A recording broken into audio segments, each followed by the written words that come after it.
하지만 대기업을 못 간다는 게 문제인 겁니다. 중소기업이라고 해서 무조건 이렇게 노예 같은 삶을 산다라는 건 아니라고, 이러한 방안들을 좀 여러 가지 방면으로 생각을 하시면 여러분들이 조금 더 회사를 선택할 때 도움이 되지 않을까.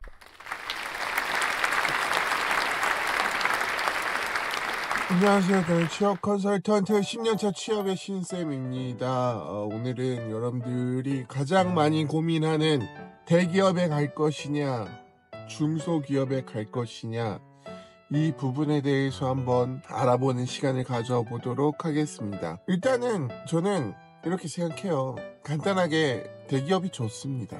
대기업이 좋아요. 여러분들이 생각하는 그러한 복지, 어떤 직원들을 위한 시스템, 연봉, 모든 것들에서 대기업이 너무나도 좋죠. 하지만 대기업을 못 간다는 게 문제인 겁니다. 중요한 건 이거예요. 대기업을 바라보면서 취업을 내가 준비를 한다? 굿! 너무나도 좋아요. 멋진 생각이라고 합니다. 저는 근데 내가 대기업에서 떨어졌어. 그리고 이제 내가 지원하는 새로운 회사, 중소기업에 내가 지원을 하게 되었어.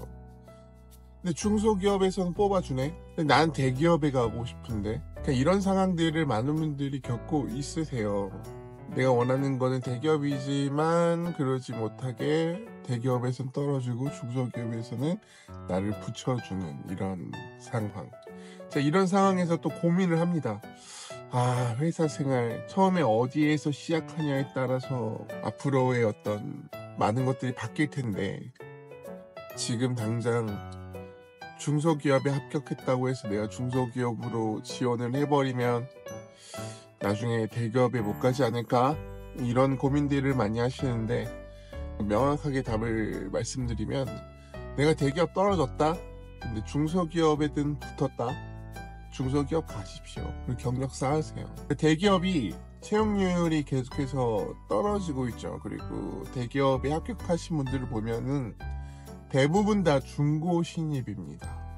그러니까 경력이 어느 정도 굉장히 많이 차져 있으신 분들이 합격을 많이 한다라는 겁니다. 대기업 입장에서는 어쩔 수가 없어요. 요즘에 경제적으로도 좋지 않은 상황에서 생신입을 뽑아서 이 친구를 키워나가는 것보다는 어느 정도 이 직무에 역량을 가지고 있는 친구가 있다라면 똑같은 월급에 누굴 뽑겠습니까?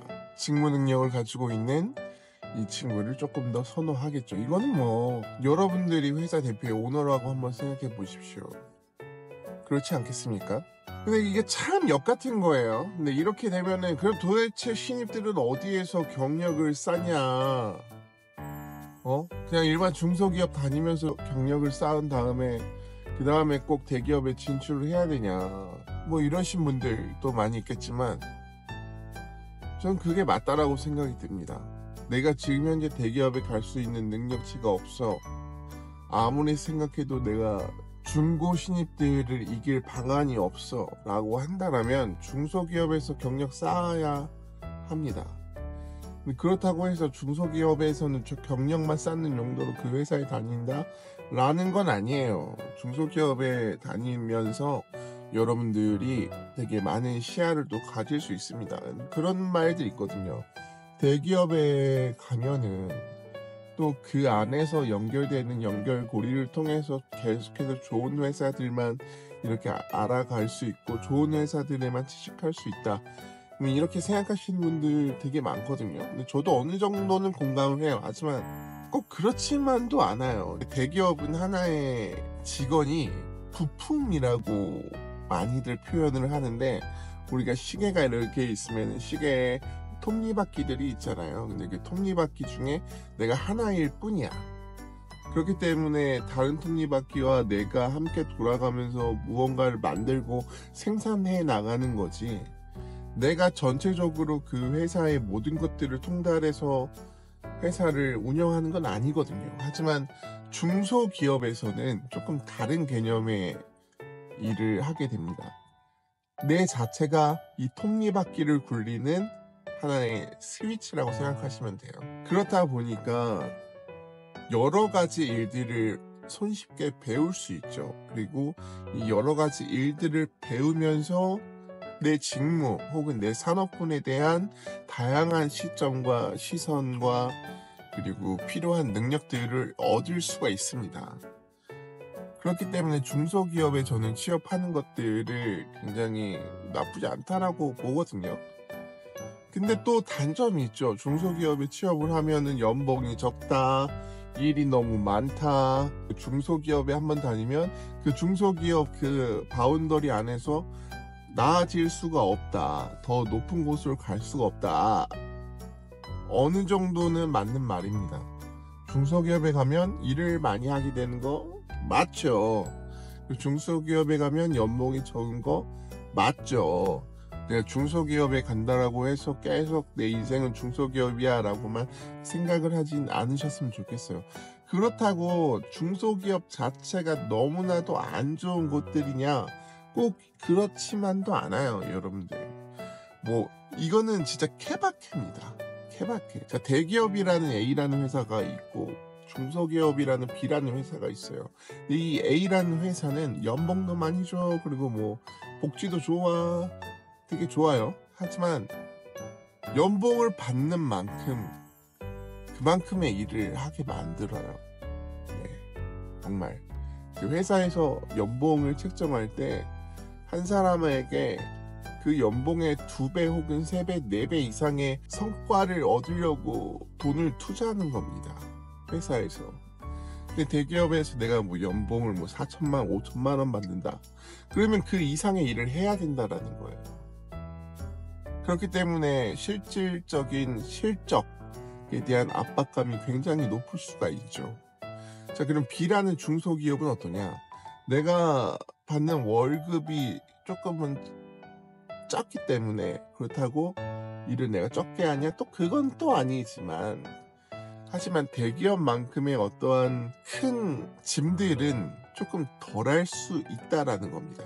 하지만 중소기업은 목표 자체가 뭐예요? 더 큰 회사로 만들어가고 더 큰 회사로 기업을 성장시키는 것에 목표가 있기 때문에 중소기업에서도 수많은 일들을 하게 될 수도 있습니다. 하지만 그에 적절한 보상을 해주는 기업들을 잘 찾는다라면 중소기업이라고 해서 무조건 이렇게 노예 같은 삶을 산다라는 건 아니라고 저는 생각을 해요. 근데 이게 정말 케바케죠.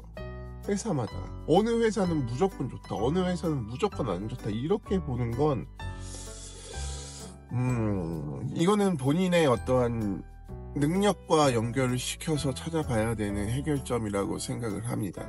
그래서 많은 분들이 중소기업이에요, 대기업이에요 라고 생각을 이렇게 많이 물어보시는데 일단 대기업 생각하십시오.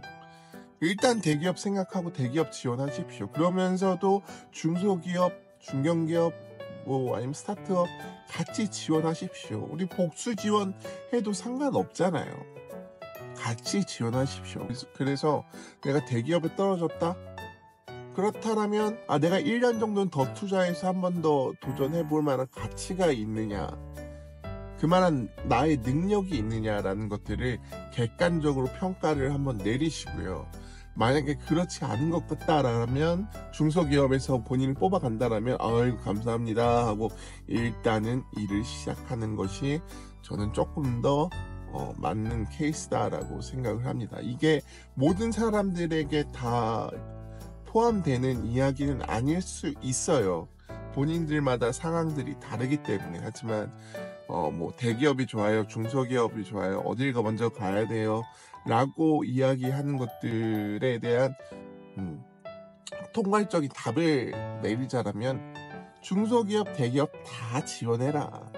그래서 대기업 뽑히면 대기업 먼저 가십시오. 대기업의 네이밍을 가지고 또 다른 회사에 갈 수도 있기 때문에, 좀 더 유리하게 다른 회사에 갈 수도 있기 때문에 뭐 그렇게 삶을 만들어 나가는 방법이 있고, 중소기업에 가서 또 중소기업에서 또 여러 가지의 경력과 업무를 쌓은 다음 후에 또 중고 신입으로서 좀 더 좋은 조건으로 대기업에 지원을 할 수도 있다. 이러한 방안들을 좀 여러 가지 방면으로 생각을 하시면 여러분들이 조금 더 회사를 선택할 때 도움이 되지 않을까라는 생각이 들어서 간단하게 말씀드려 봅니다. 무조건 대기업이 답은 아니다. 그렇다고 무조건 중소기업도 답이 아닐 수 있다. 내 능력치를 파악해서 대기업에 못 간다. 중소기업에서부터 일을 해라. 객관적인 나의 능력을 꼭 판단하는 시간을 가지시길 바라겠습니다. 네, 지금까지 취업의 신쌤이었습니다. 여러분들에게 조금만이라도 도움이 되었으면 좋겠습니다. 네, 아무튼 감사합니다. 구독과 좋아요는 눌러주시면 너무나도 감사드리겠고, 네. 그냥 눌러주세요. 좀 눌러주세요. 네, 감사드립니다.